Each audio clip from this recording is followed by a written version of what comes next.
À l'occasion du déplacement à Madrid de la Commission européenne, la présidence espagnole du Conseil de l'Union rappelle ses priorités pour les 6 prochains mois. Plusieurs morts côté palestinien et de nombreux blessés. L'armée israélienne mène une opération militaire d'ampleur à Jénine en Cisjordanie. De nombreux rassemblements ont eu lieu ce lundi à la mi-journée devant les mairies de France en soutien aux maires de L'Haÿ-les-Roses visés par une attaque à la voiture bélier. Les maires appellent à la fin des violences. C'est sous une forte chaleur que l'Espagne accueillait la présidente de la Commission européenne et l'ensemble du collège des commissaires. Ce déplacement marque en quelque sorte le début de la présidence espagnole du Conseil de l'Union européenne. La politique migratoire sera au cours de ce semestre l'un des dossiers brûlants pour Madrid. Le sommet européen de la semaine dernière a ravivé les tensions sur la question avec le refus de la Pologne et de la Hongrie de parvenir à un accord. La présidente de la Commission assure que les deux capitales devront trouver un compromis et que les États membres avanceront. The Pact for Migration and Asylum, the first important parts have been decided, like the treaty wants us to do, in qualified majority voting. This is the legislative track, and I'm very confident that we will be able to conclude it. Pour Madrid, une autre priorité sera la réindustrialisation du continent. Pour cela, l'Union devra réduire sa dépendance sur les matières critiques et les composants stratégiques. Cet effort devra se faire dans un contexte international marqué par de fortes tensions avec la Chine et la Russie. Dans cet objectif, le Premier ministre espagnol va chercher à renforcer les liens avec l'Amérique latine. Pedro Sánchez espère conclure des accords commerciaux. Y en este proceso, creo que Europa necesitará muchos más aliados de los que tiene, y desde España estamos convencidos de que la región de la América Latina y el Caribe puede y debe ser una de ellas. La présidence espagnole compte aussi affirmer son soutien indéfectible à l'Ukraine. Les prochaines semaines seront intenses pour Madrid.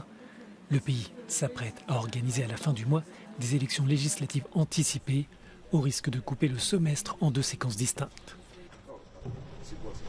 D'autant plus que le Premier ministre sortant pourrait perdre le scrutin. Cambie o no cambie el color de gobierno, es posible que el trabajo de España durante su presidencia semestral no cambie de forma drástica. Desde el Tratado de Lisboa, el peso de la presidencia es menor y el principal rol que tienen los países que la ostentan es ejercer de árbitro ante las reuniones de ministros.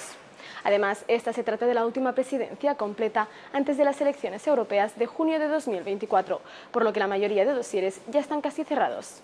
Sea lo que tenga que pasar, no lo sabremos hasta finales de julio. Un nouveau parquet international va ouvrir à La Haye aux Pays-Bas. Son rôle, enquêter sur les crimes commis suite à l'invasion de l'Ukraine par la Russie. Cette nouvelle juridiction s'appellera le Centre international pour la poursuite des crimes d'agression contre l'Ukraine. Elle regroupera des procureurs de Kiev, de l'Union européenne, des États-Unis et de la Cour pénale internationale. The member states will play a crucial role in collecting evidence, identify witnesses and possible suspects, in executing arrest warrants, including those issued by the International Criminal Court, and in ensuring that the perpetrators of such hideous crimes cannot hide from justice. La mise en place de ce nouveau parquet s'est faite sous la pression du gouvernement ukrainien. Russia's aggression against Ukraine and its continuous use of force against sovereignty, territorial integrity and political independence that threatened Ukraine's very existence is not only directed against my country. It stands as a global threat to peace, security and stability. Selon un rapport d'une commission d'enquête internationale du Conseil des droits de l'homme de l'ONU, en torturant, en menant des attaques indiscriminées, la Russie s'est bien rendue coupable de crimes de guerre en Ukraine.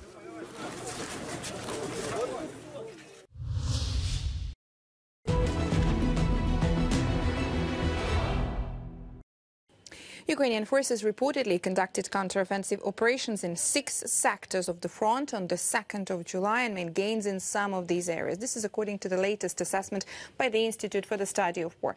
Now let's take a closer look at the map to see where exactly these happened. Now, the Russian Defense Ministry and other Russian sources claim that Ukrainian forces conducted offensive operations in western Zaporizhia region. It's this area, also on the administrative border between Zaporizhia and Donetsk region, in western Donetsk region along the Avdiivka-Donetsk city front in the direction of Liman, and in the Bakhmut area right here. Russian bloggers claim that Ukrainian forces advanced specifically southwest of Klishivka. Now, Klishivka is about 7 kilometers south of Bakhmut here. The Russian Ministry of Defense claimed that Russian forces repelled Ukrainian attacks near Bakhmut and Berhiivka, which is 6 kilometers north of Bakhmut. Ukrainian Eastern Group of Forces spokesperson Colonel Serhiy Cherevati reported on the 2nd of July that Ukrainian forces are continuing to advance on the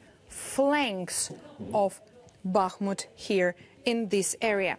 Russian forces are likely responding to Ukrainian operations around Bakhmut by pulling some forces from elsewhere in Ukraine. Ukrainian Eastern Group of Forces spokesperson reported that Russian forces recently transferred an unspecified Russian Airborne Forces regiment from the Liman direction, the area west of Kreminna, right here in the direction of Bakhmut. Serhiy Cherevati stated that Bakhmut continues to offer Russian forces more propaganda value than military benefits, and suggested that Russian forces may be concentrating elite forces in the Bakhmut area to preserve the perceived informational victory received from the capture of Bakhmut on the 21st of May. De violents affrontements ont éclaté à Jénine en Cisjordanie après un raid meurtrier de l'armée israélienne dans cette ville située en territoire palestinien. 8 Palestiniens ont été tués, une cinquantaine d'autres blessés lors des combats. Des frappes aériennes et une incursion terrestre ont été menées notamment dans le camp de réfugiés de Jénine. Une action vivement dénoncée par le Premier ministre palestinien. هذا العدوان حلقة مكملة لما يقوم به المستوطنون من إرهاب واعتداءات. إننا ندعو العالم إلى وقف العدوان على أهلنا في جنين فورا، وندعو إلى التصدي له والتصدي لقطعان المستوطنين، ونطالب بإيقاع كل عقوبات ممكنة بحق إسرائيل المعتدية والتي ترعى الإرهاب وإرهاب المستوطنين.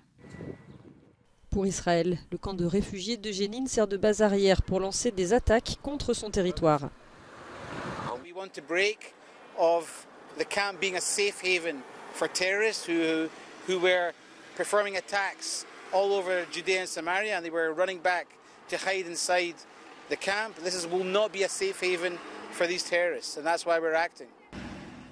Le raid a été décrit comme la plus grande opération israélienne dans la région depuis plus d'1 an. Par ailleurs, dans un autre incident, un homme a été tué près de Ramallah sous les balles d'un soldat israélien.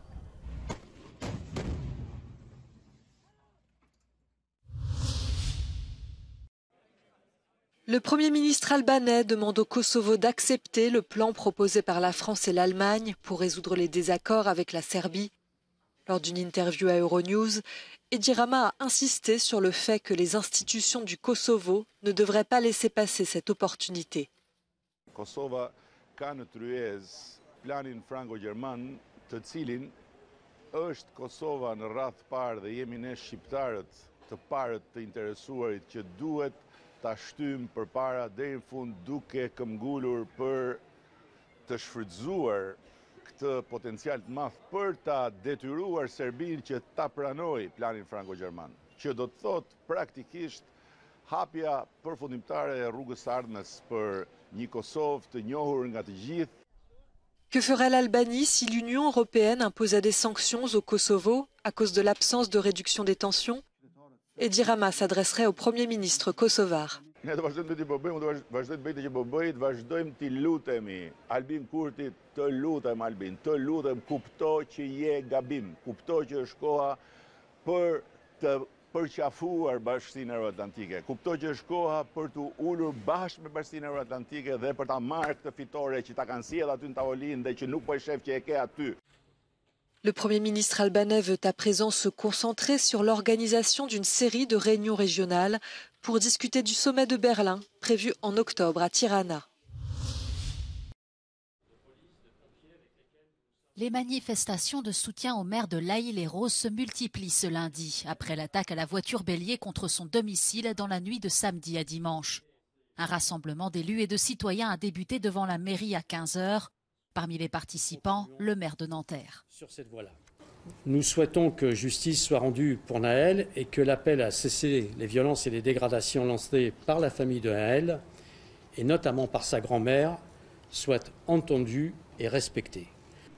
Paris a également été le théâtre d'affrontements et de pillages pendant plusieurs nuits.